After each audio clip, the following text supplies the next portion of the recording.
This is Law Bites, a podcast with Michael Geist. Conservative leader Pierre Poilievre is accusing a national broadcaster of unfair news coverage as part of an effort to help the Liberals. Now, we've heard that before about the CBC, but this time it's CTV. CTV has apologized for taking Poilievre out of context.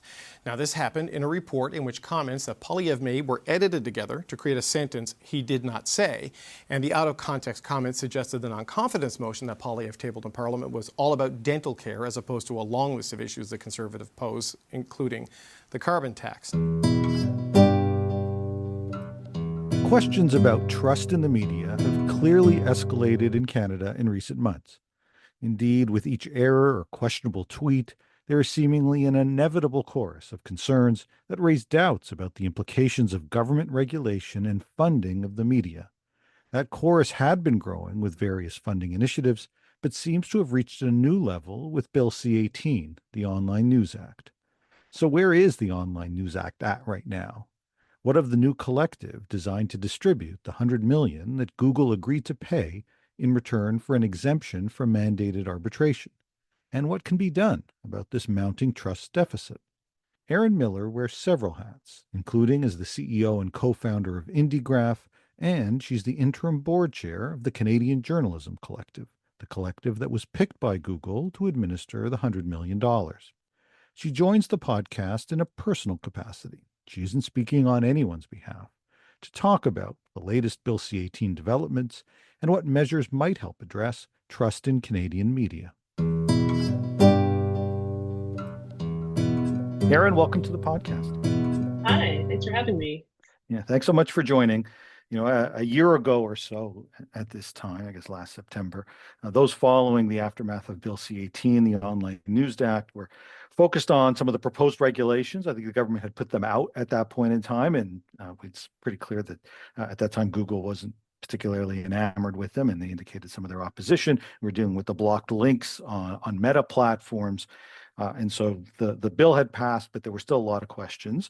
A year later, we have some of the answers. The regulations, of course, have been finalized. There's the $100 million deal with Google. We also have had now more than a year of blocked links on Facebook and Instagram. But I think it's fair to say there are a lot more questions as well. And so I'd like to use this podcast to explore both the implementation of Bill C-18 as well as some of the broader questions that I think have really been increasing around trust in the media and the impact of all of the government support. To start, can you tell us where we are at with respect to implementation of Bill C-18? Sure, I'm happy to. Before I jump in, though, I just want to clarify that I'm not able to speak on behalf of the CJC today. I'm happy to talk about, with my hat on as CEO of IndieGraph and Director of Discourse Community Publishing, so a news business ourselves, and happy to also talk about what the CJC has put on the public record, which is pretty much everything. So there's nothing to hide by any means, but I just do want to be clear that I can't speak on behalf of the board or the organization itself today. In June, Google selected the Canadian Journalism Collective to distribute the $100 million in funding. So they had held an open RFP with some principles around governance and representation, and then selected the Canadian Journalism Collective on that basis. That kicked off a CRTC public consultation, and the consultation's looking at whether Google has met its requirements as outlined in the regulations to get an exemption from the Online News Act. That consultation is now closed, and we're just awaiting the CRTC's decision, and they may decide to issue a full exemption to Google. The period of time that was contemplated for that was 5 years. They could also issue a interim exemption if they find that there are still some pieces of the puzzle that aren't yet in place to meet the requirements. And have conditions attached to that, or they may reject the exemption application outright. That said, the vast majority of the submissions to the CRTC called on them to issue some kind of exemption, and so we're hopeful that that will happen. And in the meantime, the CJC has just been working hard to set up shop. It's a new nonprofit. There's a lot of work to do to put it in place. They're based in Ottawa, have a small team now. Governance structure and bylaws are all in development, and ultimately just readying itself to be able to distribute that funding as soon as possible following the CRTC decision. So if Okay. all goes well, money will be flowing to newsrooms by the end of this calendar year. That's what they've committed to. Okay, interesting. So I want to unpack a couple of things there, Mhm. and just so and to make sure that listeners are aware of even what this exemption process is all about. So fundamentally, perhaps we could just explain that. I mean, for those that know the bill, they'll know that this is all about Google sort of meeting its legislative requirements by way of exemption, and the $100 million was the way to do that. Can you just expand a little bit just on what that process and then the kind of different options that you just highlighted that the CRTC has in terms of its decision as to whether or not to grant that exemption? Sure. So under the regulations, Google has an option to instead of going and cutting individual deals with media organizations, to select a single collective that takes on that role.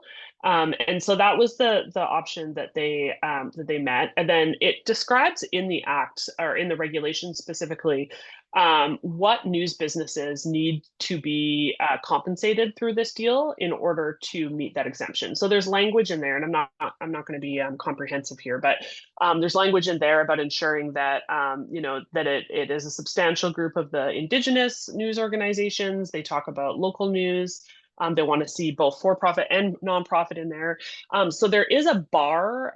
There's a lot in there about official minority languages.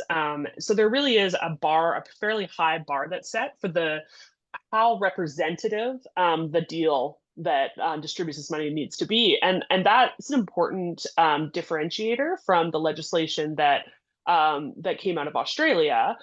Because essentially what happened there was that Google and Facebook could just go and cut a few deals with a small number of large media organizations without having to treat the smaller independent organizations equitably.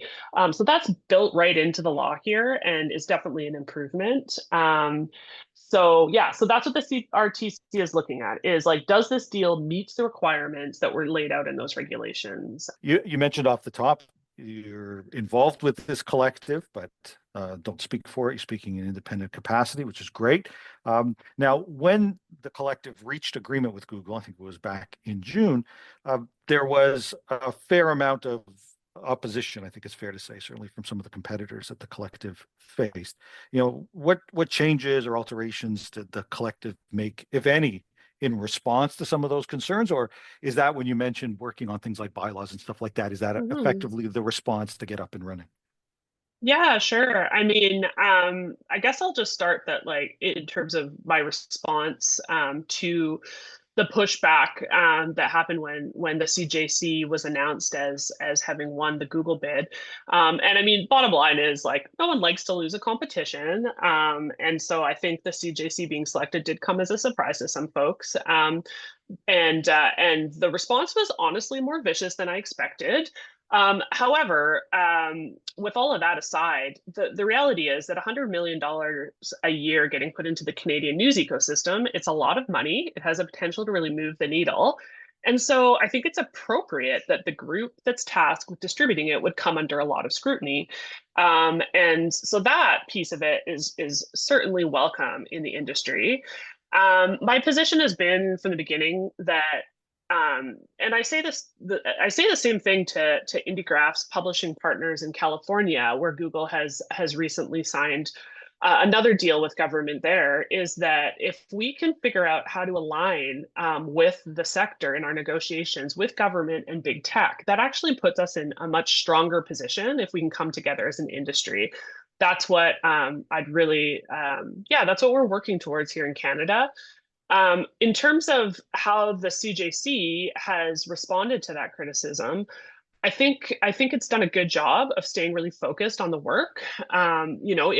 It is a serious job to set up what is a $500 million over 5 year fund in a very short period of time. Like, we heard very clearly through the CRTC submissions just how much this money is needed by news organizations. And so the CJC takes that really seriously, and it's just really focused on that. And there was 83 submissions to the consultation, I believe, and the CJC's team, carefully reviewed all of those, considered all of them.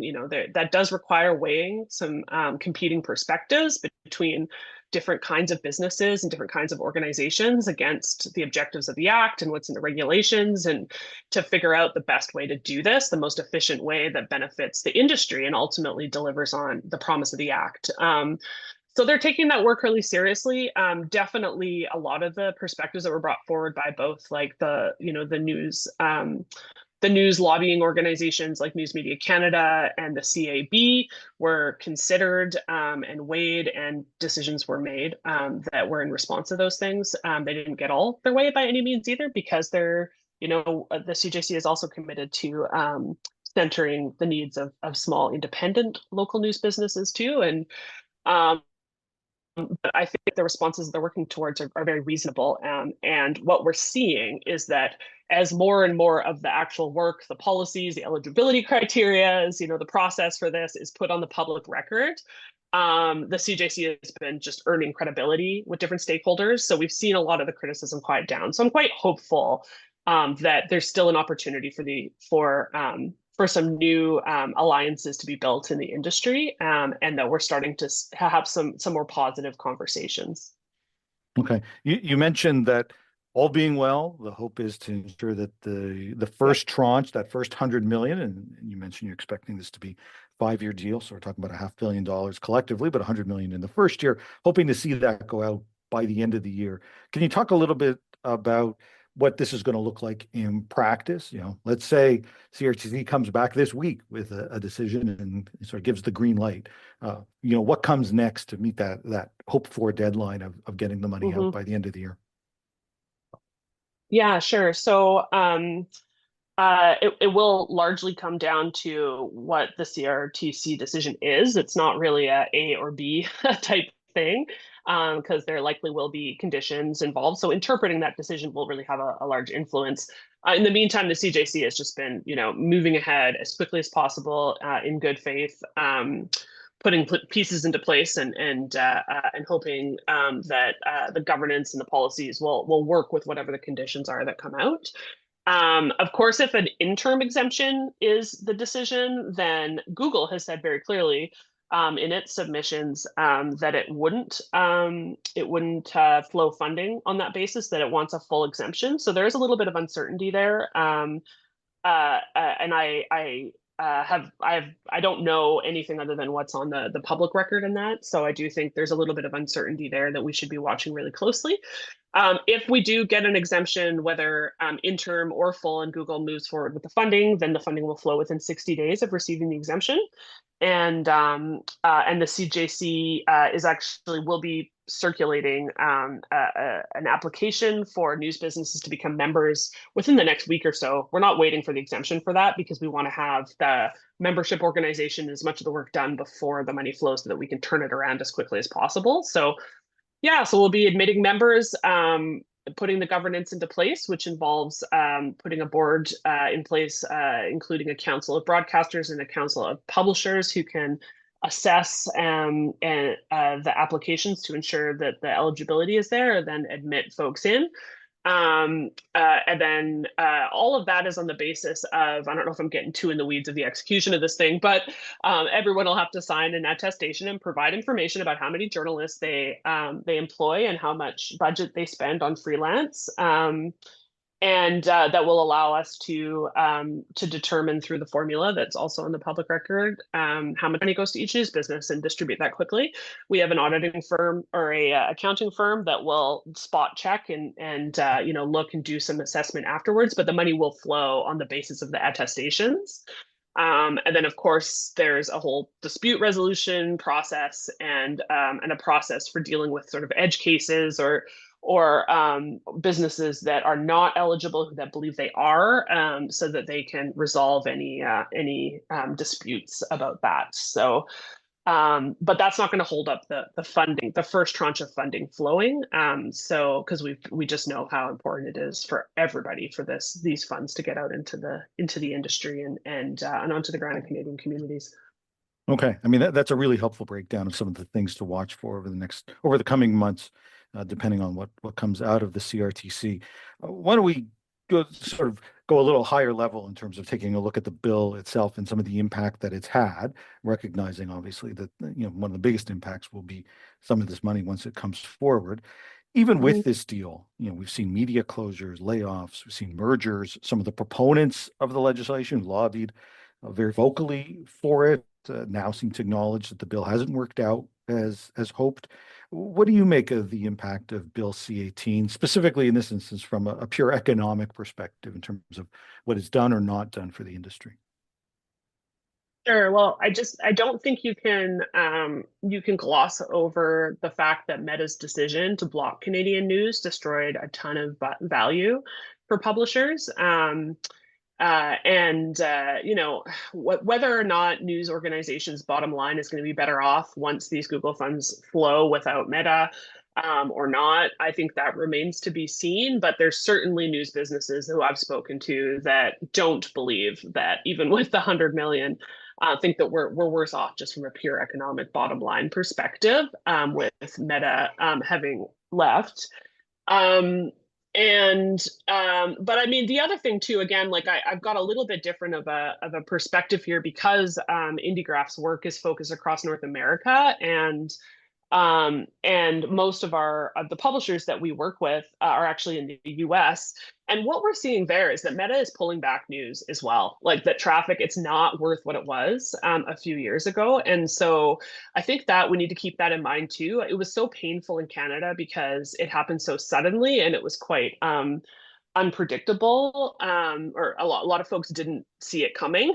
We really thought that there would be a last minute negotiation, or that Facebook was bluffing or something.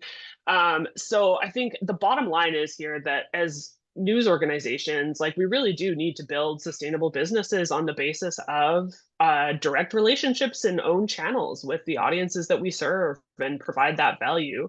And we can't have these businesses that are overly reliant on a third party technology platform that doesn't have the same incentives and the same interests in mind as we do. And so that doesn't change either way. Speaking of reliance, one of the real concerns actually has been independence of the press and reliance on government. And we've seen this issue of the independence of the press become a major talking point. I think it probably was before C-18, but that's really only grown, I think, since the legislation passed. We saw it just in the last few weeks.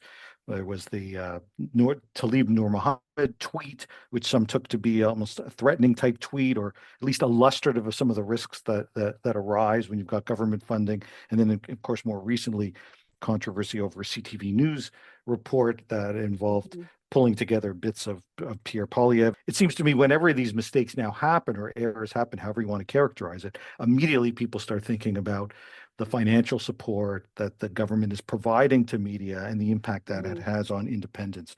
So what's your view? What do you think government funding has meant with respect to some of that independence with respect to media coverage? Yeah, I mean, I definitely don't think this is a worry to be glossed over.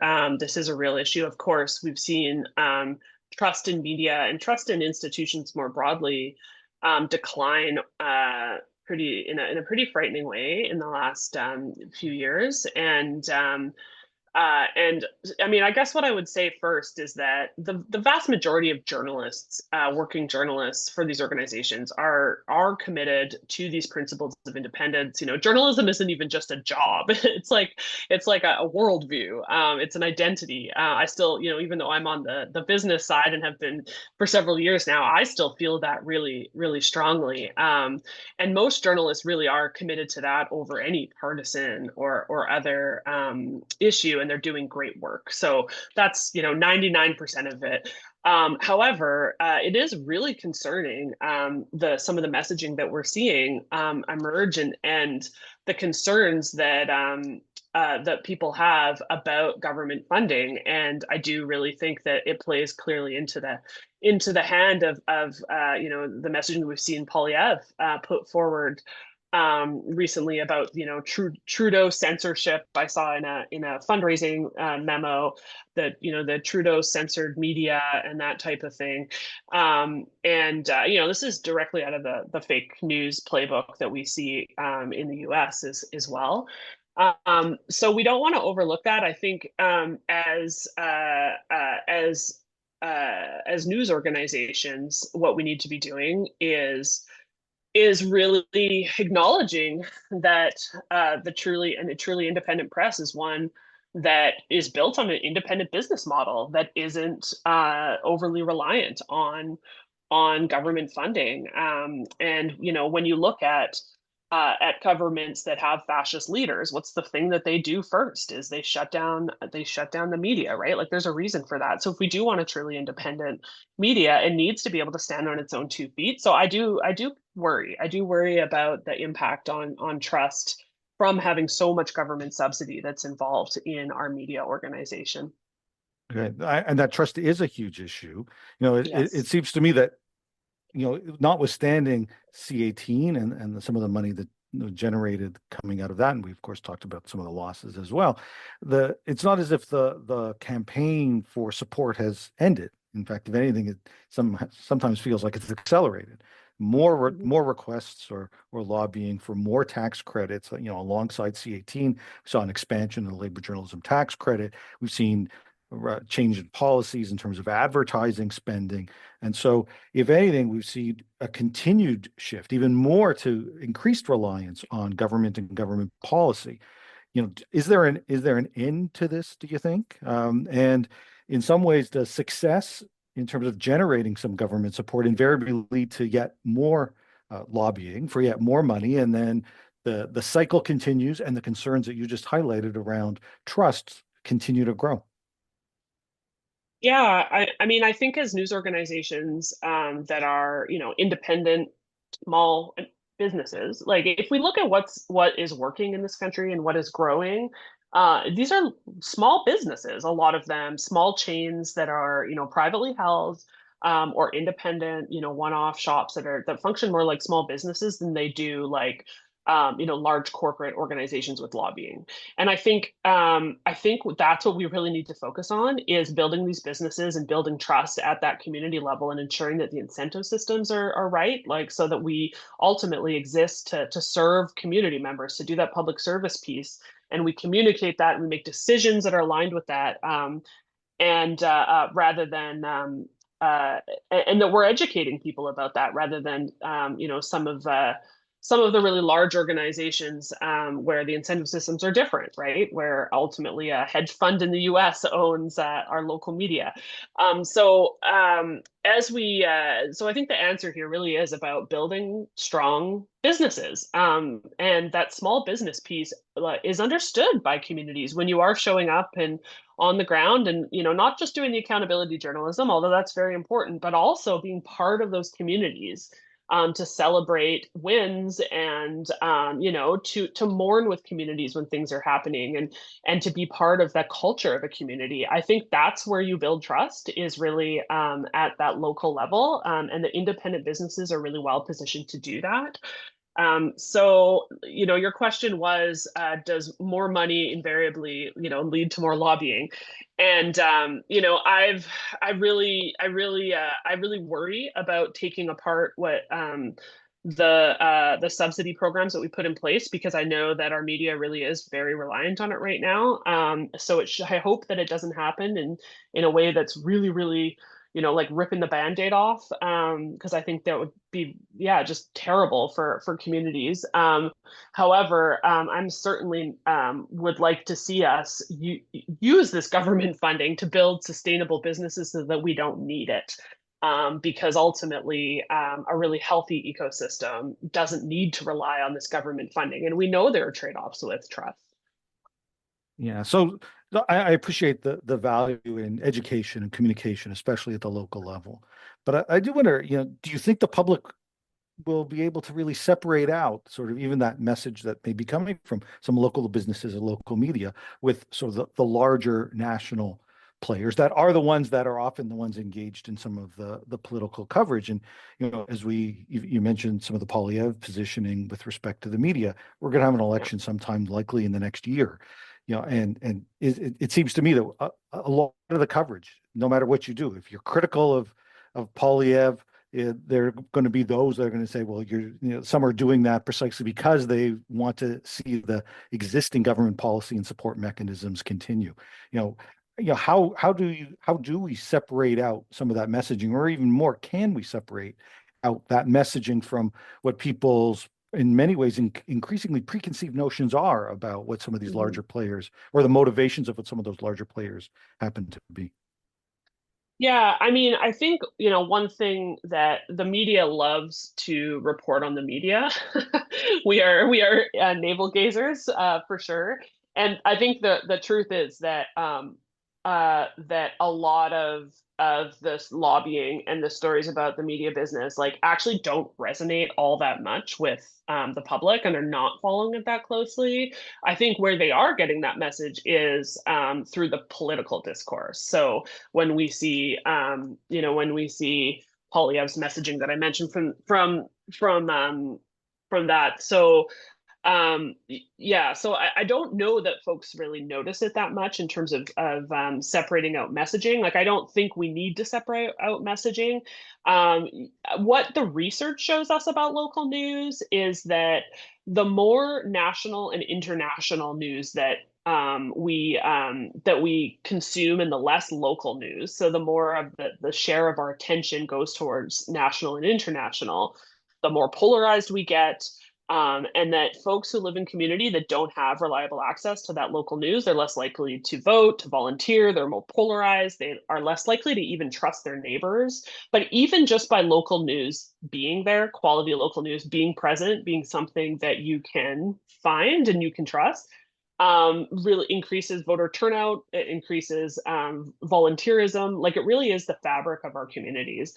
And so I don't know that it's a problem of messaging so much as it is as it is. It's just like we need boots on the ground there to show up and to build these relationships with people. And when we do have access to that as community members, like, we can find common ground across the table, even if we have differences politically. So that's essentially what I've been betting my career on, is building, sustainable models to do that within local communities. But it is very distinct from what's happening in the national, in the national space. And I think obviously it's going to be the national and like larger corporate media that are going to, do the lobbying, right? But I don't know that messaging is what most Canadians are really paying attention to. Right. Why don't we close with this? And I think that's a compelling argument for certainly the value and the importance that local media has, and particularly the independent media that we see in so many different communities. We can see the benefits that can then accrue to some of those organizations from some of the support, but you've mentioned at least a couple of times about the importance ultimately of building sustainable businesses. Are there measures, do you think, that are available, say from government or elsewhere, that may still help the sector, that don't come with some of the downside risks that we've also been able to identify? So are there things that can help get to that point of sustainability that don't at the same time raise some of the kinds of concerns around media independence and trust and the like? There are great examples, and I feel like some of the work that's been done around procurement policies are is really positive. So we see this in New York State, where there is a requirement to spend a certain amount of the media and advertising budget on local news, and that just makes sense as a policy. You're getting value. That's a business decision. And actually, we just had a similar policy pass in Ontario here. So I'm really a big fan of governments making decisions to use some of their direct some of their spending towards local news, because that's a decision that's not only going to, ultimately deliver them value in terms of reaching audiences with the public service messaging that they want to get out about healthcare or what have you, but it also strengthens those information networks, that information fabric that is required for us to function productively as communities and society. So that I'm certainly a fan of. I think there have been examples of funds that are put into place to de-risk for private investment, different kinds of economic activity that we want to incentivize, and that work, right? We've seen a lot of efforts, for example, around green innovation. For example, we really want to develop IP within our country and create jobs within our country around innovation, but it's highly risky, and so